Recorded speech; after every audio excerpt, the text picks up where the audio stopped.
Bon dia, bona hora. Avui, dissabte, dia 25 de maig, a les 9 del matí, ens trobem a les Terres de l'Ebre, concretament al Parc Natural dels Ports. Però no hem vingut soles, no. Ens acompanya en Jaume, o més ben conegut com a Bionivers. Què tal, Jaume? Hola, bon dia. Què veurem avui? Avui intentarem veure una mica la fauna que tenim per aquí, la flora també, i una mica els diferents paisatges que podem trobar, que hi ha molta varietat i esperem trobar les coses.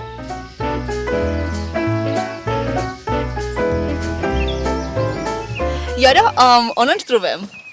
Pues ara, en principi, estem al Mirador dels Portells per a veure una vista panoràmica de totes les Terres de l'Ebre. Ala, uau! Que xulo, tio. Sí. Segons el Jaume, si el dia no fos el que és, què podríem veure? Aquí, en principi, segur Terres de l'Ebre, clarament, ho prometo, i si pugem dalt de tot podem veure los Pirineus i Mallorca. Ens ho creiem, no? Flipa. Vale, Jaume, llavors, quins animals, fauna... Per què és especial aquest parc? Vale, el Parc Natural dels Ports és interessant perquè té gran varietat de fauna i flora. I tenim alguna fauna o flora que és de la part més mediterrània i alguna més de la part eurosiberiana, degut a la diferència d'altitud. Llavors, aquí tenim alguna de la principal fauna i flora que trobem. Algunes d'elles són compartides a altres zones d'altres parcs naturals de Catalunya o de la península i algunes són endèmiques. Tenim algunes espècies de plantes endèmiques o que estan a pocs llocs de la península. Per exemple, aquí tenim la tropa bètica, que és aquesta planta d'aquí que fa una flor molt llamativa, que se troba a pocs llocs. A Catalunya només aquí i després a la part d'Andalusia també en trobem una mica. I després tenim un saltamartí, que és endèmic d'aquí, com seria aquest d'aquí, i, per exemple, algunes espècies destacables, com per exemple la graèlcia, que és una papallona nocturna molt interessant, que també de Catalunya és un dels llocs on es veu més. Hi ha algunes altres per mencionar, com per exemple l'escurçó ibèric, la vípera de Tastell i la cabra ibèrica, que també és un dels llocs de Catalunya on se veu amb més facilitat.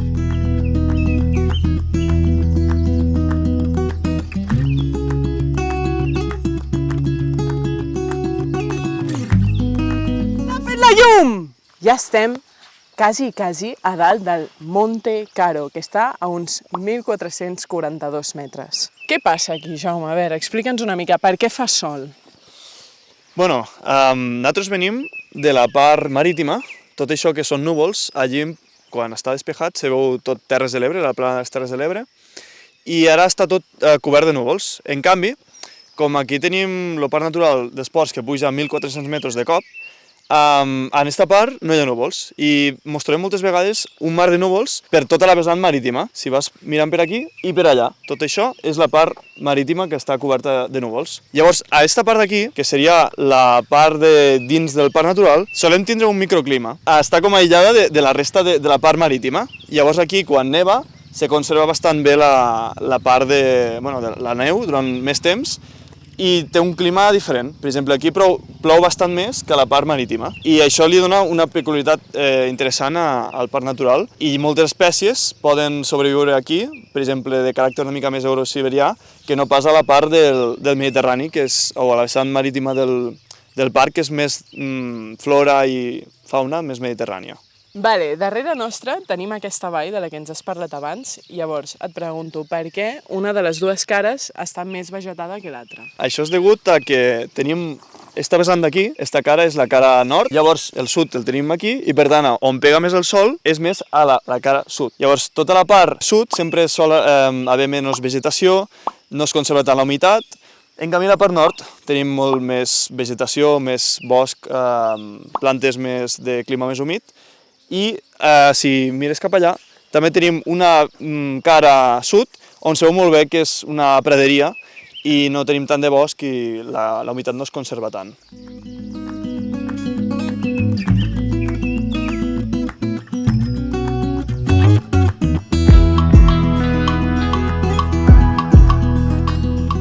Vale, ara sí que estem ja a la punta del Mont Caro. Per què es diu així? Se diu Mont Caro perquè Caro és el nom que li diem aquí al gamarús, a l'Strix de Luco, que és un rapenyaire nocturn, com un mussol, que canta per les nits aquí a Caro. Bueno, I com canta? Pues mira, en principi sabria fer-ho. Fa alguna cosa així. És una història així, no és broma. Molt bé, molt bé.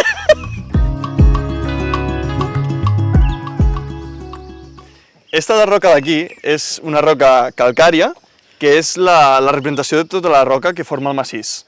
Tot el massís està format de roca calcària i concretament rep un nom que es diu sistema càrstic. Què és això del sistema càrstic? Què és? Exacte. Té a veure en què aquestes roques se dissolen en una proporció molt petita, no molt, però se dissolen una mica en l'aigua. Llavors, quan plou, totes aquestes roques, tot això és la mateixa tipus de roca, totes aquestes roques se van dissolant una miqueta, llavors poden formar grans escletxes, poden formar diferents sistemes de coves, i tot això és molt important pel tema de la biodiversitat, que pot aprofitar aquestes zones per a viure, i sobretot té molta relació en l'aigua. Oh, mira, aquesta roca té com algunes formes aquí sobre. Què podria ser? Ostres, això segurament són fòssils, ja que les roques calcàries se van formar al fons marí. Eren restes de cloïsses i d'animals marins morts que feien cap al fons, i com hem dit que la part calcària se dissol una mica, se formava una capa al fons en la qual formava aquestes roques al llarg de molts de temps. Llavors, la pregunta seria, això se va formar o aquí el mar arriba fins aquí dalt, fins a 1.400 metres? Que això la gent ho pensa, no? Perquè podem trobar caragols marins aquí. Pues no ben bé. La qüestió és que la muntanya se va formar des de dins del mar, en les plaques tectòniques van pujar, llavors va pujar tot. Llavors estaven ja formades al fons marí i llavors van pujar. Clar, primer hi ha el mar i després, pum, Exacte. la muntanya. No, perquè hi ha gent que sap que el nivell marí va anar pujant o baixant depenent de la història, però no va pujar mai fins a 1.400 metres. Ara podreu veure una miqueta les coves de les que us hem parlat abans, del sistema càrstic. Doncs veniu, que les veureu perfectament. Estem a una de les coves del sistema càrstic.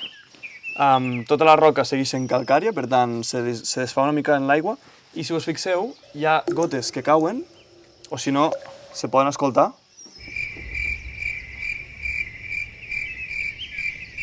Bueno, ne van caent, i això és que quan plou s'escolen, llavors filtren la roca i van perforant la roca i van fent coves i al final fan cap als aqüífers. Fun fact! Aquí podeu veure coixinets, però de coixinets res, que si t'assentes aquí no et pots estirar en 50 dies. Vale, no podem deixar de recordar que estem en una zona bastant elevada, on fa molt de fred i molt de vent. Llavors, òbviament, la vegetació que tenim aquí s'adapta a l'ambient en el qual està sotmès. El primer exemple, aquests coixinets que hem dit abans, són petitonets, són rodonets, són baixos, exactament per això, pel vent i per la pluja. I després tenim un altre exemple molt obvi, que és el següent que us expliquem.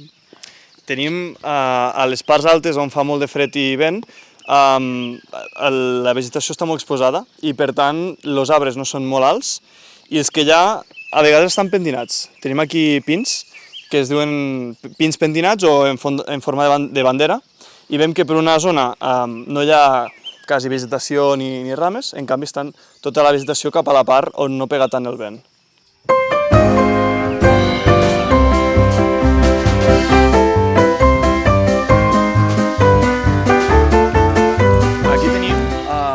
Un endemisme, no d'aquí el Parc Natural dels Esports, sinó de la península Ibèrica. És una planta que es diu Pinguicola dertosensis i és molt peculiar, ja que a part de ser un endemisme, és una planta carnívora.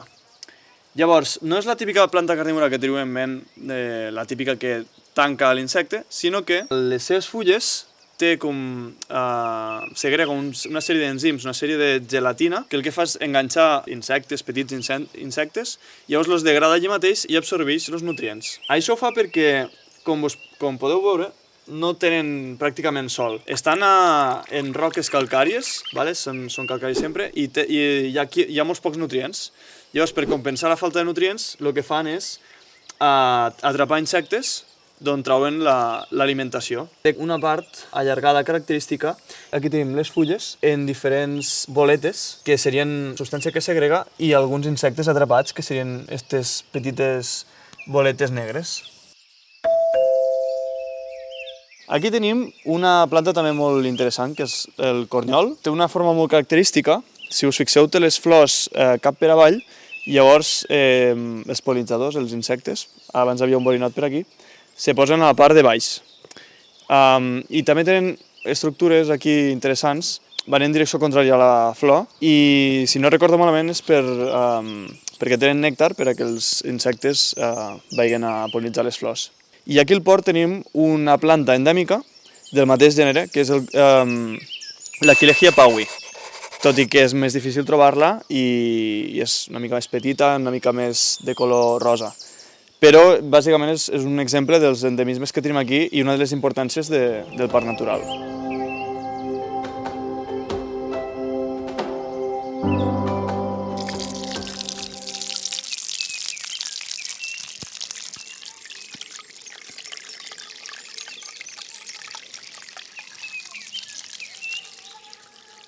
Molt bé, després d'aquest ASMR us volem dir un petit apunt, i és que aquí podeu veure una falguera que és la de Asplenium trichomanes.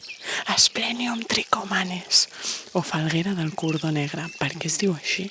Doncs perquè al mig té com una línia de color verd. I una altra cosa molt interessant és que aquí hi ha travertí, una cosa que mai abans havien vist les pionàries i segurament tampoc el Jaume. Com es forma aquest travertí? Doncs bé, aquesta aigua porta amb ella dissolta una miqueta de carbonat calci. Quan arriba aquí es solidifica, llavors es forma aquest tipus de roca calcària que s'anomena travertí.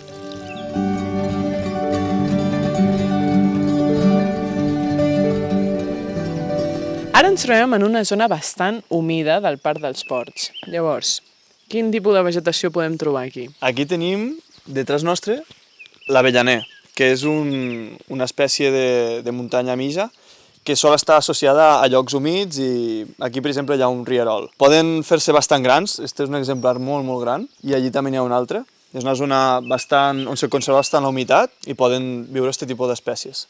Important aquí dir que no és un arbre, sinó que és un arbust. És un arbust. Té aquí un munt de troncs, no és un tronc enorme, sinó que són un munt. Clar. Important dir que és de fulla caduca, ja que aquí hi ha aigua, llavors pot aprofitar bé per a produir les seves fulles i tot això. I també a les parets d'esta zona, com és tot bastant humit, tenim molta molsa de moltes espècies diferents que quan plou com que reviuen i es fan de colors verds més intensos. I també tenim bastantes falgueres de diferents tipus repartides, que sobretot les molses i les falgueres són importants que visquen en llocs humits per la seva reproducció, ja que no utilitzen fruits, sinó que van en espores, i per tant és molt important la participació de l'aigua.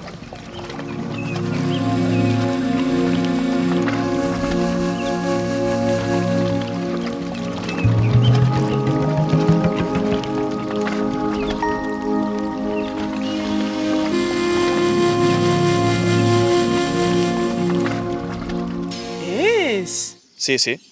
En sèrio? Que sí, que sí. És el logo del parc.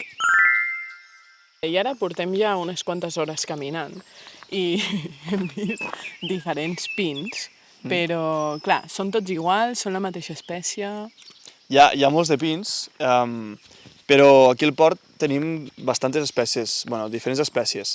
depenent de l'altitud i una mica, bueno, hi ha alguns que estan a la mateixa altitud. A la part del baix, a la part més del vessant marí, tenim el pi blanc, el Pinus halepensis, que no és característic del port, però també hi ha.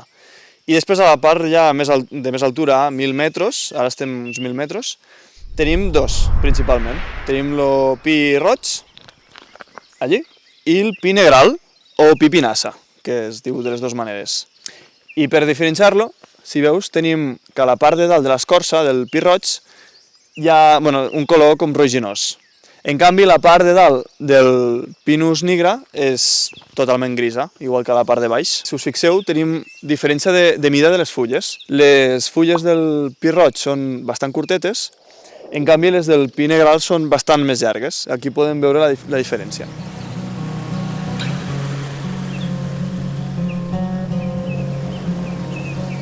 Com bé podeu veure en aquest cartell, el Parc Natural dels Ports és una reserva nacional de caça. Això vol dir que la caça no és que no estigui permesa, sinó que està restringida en quant a zona, en quant a època de l'any, en quant al nombre d'espècies que pots caçar i, òbviament, el tipus d'espècies que caçaràs. Aquí tenim el grèvol, que és una planta molt reconeixible, molt icònica, i que m'ho recorda a les èpoques de Nadal perquè la gent moltes vegades les agafa per a decoració. Suposo que pel color roig, que és molt vistós.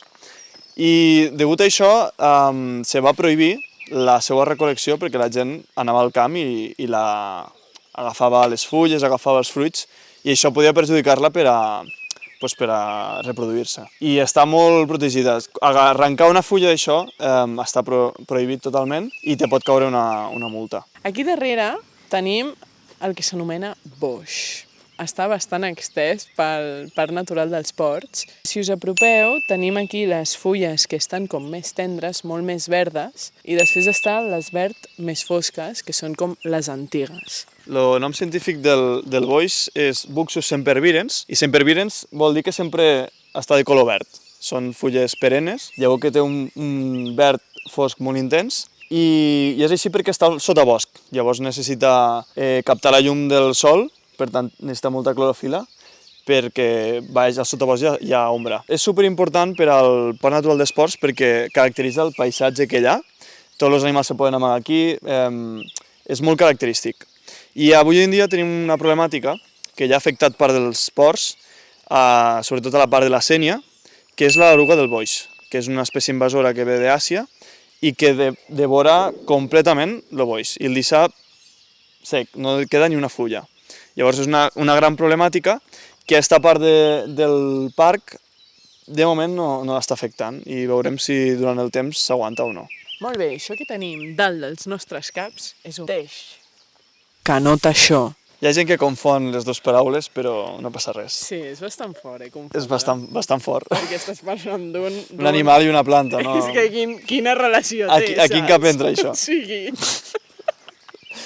Bueno, el teix és una planta bastant interessant que no la trobem a tots els llocs i aquí al port n'hi ha a diferents llocs. No forma boscos, però hi ha alguns llocs que sí que s'agrupen. Tota la planta, és tòxica, des de la fusta, les fulles i tota ella, excepte una part, que seria la part del fruit, que no fa fruit ben bé, però hi ha una part que és vermella, que és roja, que se li diu aril. Allò és comestible, és l'únic que no és tòxic, i els ocells se la mengen per poder dispersar la llavor.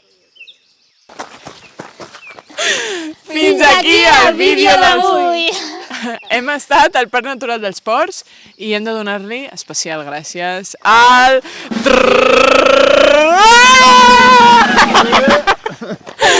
al Bioniverse, o Bionivers. Bionivers. O Jaume. També conegut com a Jaume. Esperem que us hagi agradat, que ja ho hem dit, no? Bueno, espero que us hagi agradat molt. I ja està, vinga! La pròxima. Pròxima aventura, no?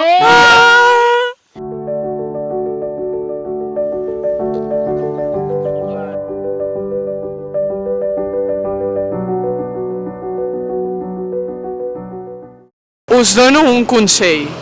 No seguiu a Bioniverse. Corta, corta. Doncs vinga! Ridículo extremo. Uau, ets el cànter als ports. Per a veure aquesta meravellositat. Podem veure Barcelona des d'aquí, és que uau. Mira, diràs que estan els Pirineus allà, Ja? Ja va? Sí? Vinga. Jo penso als influencers i tot això. Perdó. I neu, rosades, sol i vent, garlandes que et coronen. No, ho he dit malament. Una altra vegada, vale? 3, 2, 1, i... Neu, rosades, sol i vent, garlandes que et coronen, colors claro, roquetenc, et volem lliure com l'aire que t'envolta. Té un montón de pinxos per entremig. O sea que de frondoso, otra cosa. Pròxima parada, la vall d'en Mascar. Del. Pròxima parada, la vall del Mascar. Ai! Molt bé, ja. Puto. Travertí. Sabeu què és? No, voy a cortar.